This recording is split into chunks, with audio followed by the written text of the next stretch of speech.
大东实力严选，本铁核爆新神 2.0 最强大 C 黄泉，它终于来了。相信黄泉人气毋庸置疑，就像此屏幕前的弹幕一样的多。本期视频就要为大家深入解析一下黄泉，并解答一些机制与强度的问题。投币10经验，转发5经验，既可以提升你的等级，也可以让武教做出更好的内容。3年专注武教，后续也能第一时间获取星穹铁道最强攻略。作为新时代的 2.0 大 C， 黄泉在机制设计上明显区别于本铁之前的所有主 C， 不仅能量条跟别人长得不一样，而且最核心的大招伤害还能无视弱点进行削刃，相当于自带半的银狼。强度上也有劳东、而解后实力认证。除了在混沌回忆里可以稳定就业，甚至跨属性执法，而且有刀队的无视弱点加真群伤兜底，在特定角色端追的配合下，虚斗叙事里也有一定的出场空间。再加上这从铜锣湾一路谈到奸杀组的神级秘技，直接把回合制变成了动作游戏，主打就是一键扫荡，无脑速刷。除非老米大手一挥把魔力咒改成仪器本，否则是真的可以从现在谈到端服了。所以已经提前刷好突破材料，准备第一时间剁门黄泉老婆的小伙伴，请在弹幕里投波1吧。在讲解黄泉的技能前，我们必须先来了解一下黄泉的核心机制残梦。黄泉区别于星铁渡网的所有角色，并没有传统的能量条概念，作为替代，他大招必须要消耗9点残梦值才能进行释放。我们可以通过端查黄泉头像下方显示的花瓣数量来判断黄泉目前的残梦数量。残梦值上限最多9点，而当黄泉的残梦值超过9点时，多余的残梦将会被额外储存起来，并在黄泉释放大招后重新转化为残梦，等于变相解决了黄泉的能量溢出和循环问题。而残梦值的获取目前主要有2种途径。首先，黄泉在战斗态势时会自动获得5点残梦，而后续每次释放战技也会主动获得1点残梦。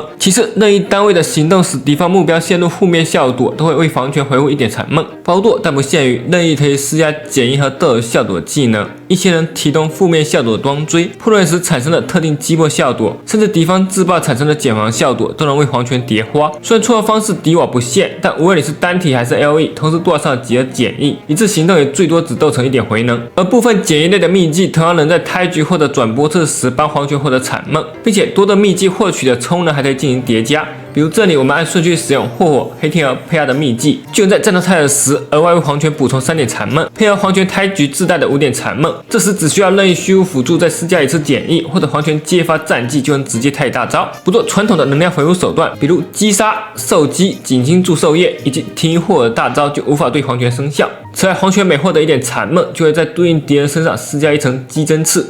击针刺和软梅的残梅战一样，在敌人头上有到明显的花朵特效，可以很方便的确认层数。当黄泉释放大招时，前3段单体攻击会消耗掉对应敌人身上的击针刺，并根据消耗数量额外造成大额的全体伤害。同时，黄泉的最后一段大招会清通场上所有的击针刺，并造成极为恐怖的雷属性 AOE 伤害。如果你解锁了黄泉的最后一个行技雷星，那么黄泉在大招命中附带击针刺的敌人时，不仅能获得最高 90% 的增伤效果，还会使大招的最后一段 LE 附加6次引致2段大同团的雷属性乱击伤害。要注意的是，击针刺和寒鸦的承负以及真理的大招一样，是一种特殊的附加状态，并不属于负面效果，所以无法触发黄泉自身的负面回能和死水套、四件套的增伤效果。不过黄泉在泰大期间，他的天赋不仅可以让黄泉无视弱点属性进行削刃，还能降低在场所有敌人的全属性抗性。换句话说，泰大时的黄泉即使不带任何能提供负面效果的虚无端追，也是能吃满死水四件套的增伤效果的。所以一部分不打算抽黄泉专武，但是已经提前刷满死水套的小伙伴，这下也可以放心了。顺带一提，黄泉胎大会先制造一个独立的虚无空间，在此期间无法超越任何队友的终结技和追加攻击，主打就是一个别来爱斯冷人胆时间。兄弟们觉得牌面的，请把牌面打在东北上吧。接下来我们再来聊聊黄泉的战绩，抛开某下人区少女梦寐以求的特效不谈，黄泉的战绩机制其实非常简单，基本上就是一个塔玛突然倍率的突然技，只不过把 DOT 引爆给换成了回复1点残梦值，在稳定给黄泉吃战绩点的情况下，基本可以保证每动回复1点残梦值。如果再给他带上一个可以提供减一效果的虚无端追，那么黄泉的自通效率但是能直接翻倍。那是不是只要给黄泉再带一个拉条辅助，冲击效率就能再翻1倍，直接起飞？当然不是，与之相反，里面黄泉的队伍斗助中根本没有留拉条辅助的位置。至于原因，就要涉及到黄泉的另一个核心增伤行技奈落了。首先，我方队伍中每存在一名除黄泉之外的虚无角色时，黄泉的普通、战技和重击技伤害都会获得巨额的倍率提升。这个效果在有2名虚无队友时会达到160%的上限，而且奈落的增益效果是直接作用在黄泉的技能倍率上，相当于独立城区，重要性不言而喻。除非你的黄泉抽到了2命，否则任何情况下用吃不满这个天赋的代价去给低命黄泉带来的拉摇辅助都是得不偿失甚至血推的行为。所以低命黄泉目前的配对还是得绑定那几条虚无辅助，尤其是我们佩拉宇宙的神标佩拉。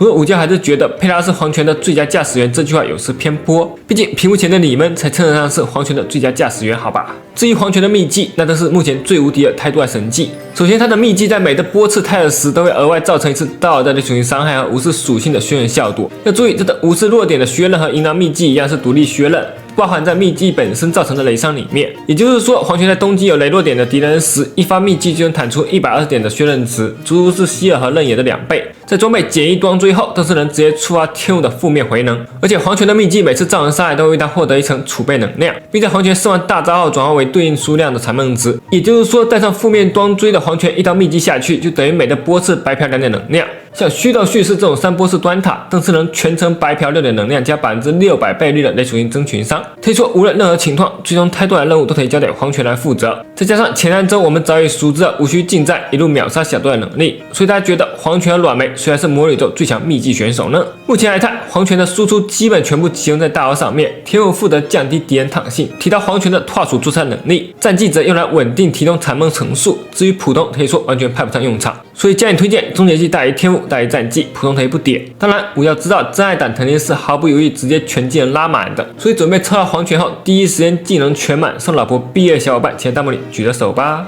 既然黄泉自爱独立倍率提升且当需虚无队友，那他自然就相对缺乏冬季和双爆属性，所以装追首选专武行于流逝的暗，不仅有目前最高1档的基础冬季属性，而且36%的大额爆伤也可以大幅减轻黄泉的仪器持疗需求，再加上敌人依旧有48%的大额增伤，但从伤害来看，直接甩开了其他装追大约17%的差距，提升幅度仅次于警员和劲流专武。更别提黄泉专武还是目前唯一一个可以同时监督伤害和残梦获取的装追，其对于黄泉大招循环上的提升完全无法用简单的数值来衡量。其次，选择可以多少负面状态的羽翼之下只需等待，这样的装追胜在白直教刀，且能一定程度上提升黄泉的残梦获取效率。不过他俩不能对已经多上减一的敌人再多少一次相同的减一效果，在长线战斗中充能收益会大折透。至于黄泉的4星装追，则只推荐可以大量增伤的晚安与睡颜，满金的晚安也是和黄泉专武伤害差距最小的装追。至于在决心多少负面，虽然同样能提升黄泉的残梦获取，但会损失大量的白值和增伤，并将降低黄泉的斩杀线优势。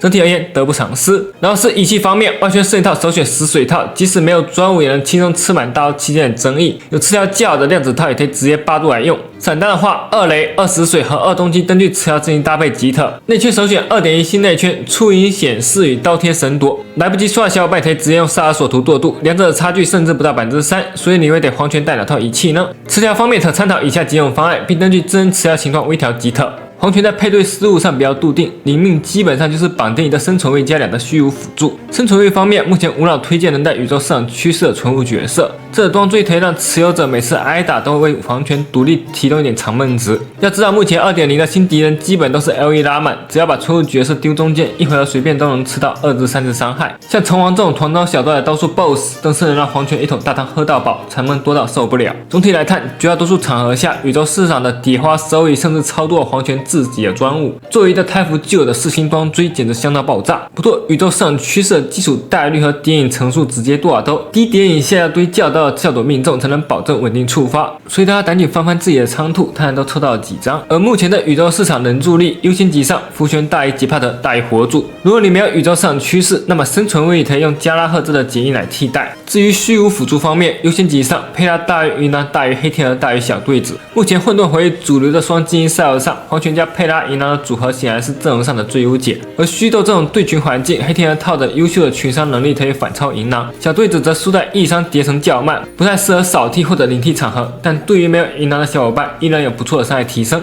而且刚好加拉和小对子都在周年庆的自选名单上，所以大家会选谁呢？2名以上的黄泉由于解绑了一位虚无队友，加上每次回合泰尔时都会额外回复一点残梦，所以配对上可以将佩拉以外的虚无队友替换成任意拉条加速辅助，补足增伤城区的同时顺带解放输入词条。优先级上，霍尔大于布尔尼亚大于韩亚大于艾斯达。从某种程度上来讲，黄泉的2命就是目前游戏里提升上限最大的新魂。换进来的同学辅助越强，黄泉的2命收益就越大。比如把对尔分换成1+1以上的板压，就能保守获得40%左右的伤害提升，足以对标隐约2命的45%提升。邓别梯在网上还有的上线邓家同步的2+1花火，对比2命带来的巨大提升，黄泉的3至5命就显得非常捉鸡了。其中提升幅度最大的4魂也只有7%不到，所以黄泉在新魂策略上目前只建议0命、2命和6命3种选择方案。所以大家都准备凑几命呢？感谢大家3点多的支持，我们下期视频再见啦！